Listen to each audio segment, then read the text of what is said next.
Oh, Nay. Akala ko nakaalis ka na. Sara po yung kotse, wala po akong gagamitin. Sumabay ka na lang sa amin ni Robert.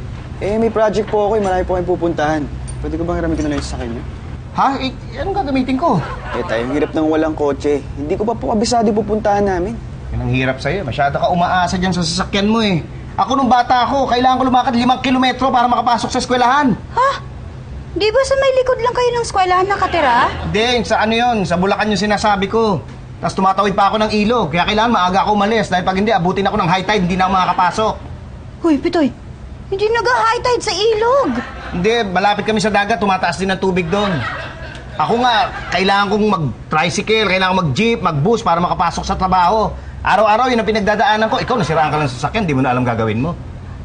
Iba naman noon. Anong iba? Ganun din yun. Mas madali nga ngayon, may MRT na eh. Ikaw ba? Kaya mo pa mag-commute? Oo! O sige nga, mag-commute ka. Ha? Kayong dalawa ng anak mo, mag-commute kayo ng 1 linggo. Hindi naman ako pinag-uusapan dito eh. Oo nga, pero mas maiintindihan ng anak mo yung mga pinagsasabi mo pag pinatunayan mo, di ba? Sige, Nay. Payag po ako. Oh, ayun no. Daig ka pa ng anak mo eh. Hindi. Sige, payag ako. Magko-commute tayo 1 linggo. Ito, bili ka ng token. Ano po token? Yung token yung inuhulog para makapasok sa loob. Wala nang token ngayon, card na. Anong card? Yun na po yung ginagamit nila ngayon para makapasok. Ay, yung card. Oo, hindi, alam ko. Titignan ko lang kung alam mo. Sige. O, saan ka punta? Pipila ako, Tay. Anong pila? Nandito yung bayaran ng... Pipila.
Uy, kain na. Hindi, sige lang. Bakit? May problema ba sa office? Hindi, wala. Eh, bakit nga? Meron sana akong papakiusap eh. Ano yon? Ito kasing mga ilang araw ng pagko-commute, parang hindi na okay. Paano hindi na okay? Hindi mo na kaya? Opo, Nay. Hindi ko na kaya. Ha? Akala ko ba natutuwa ka at may natututunan kang bago? Oo nga po. Natutunan ko na rin na huwag na umasa sa kotse ko. At kung mangyari man na wala akong magamit na sasakyan, at least marunong ako mag-commute. Yun naman ang gusto niyo matutunan ko eh. Di ba, Tay? Ha? Oo. Ang maganda nga ngayon, natutunan na ng bata yung leksyon niya. Di mabuti pa tigil na natin to at paggamit na natin sa kanya yung kotse niya. Oh, sige.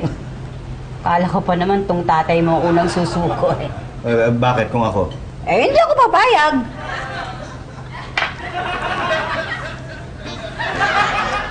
Isda.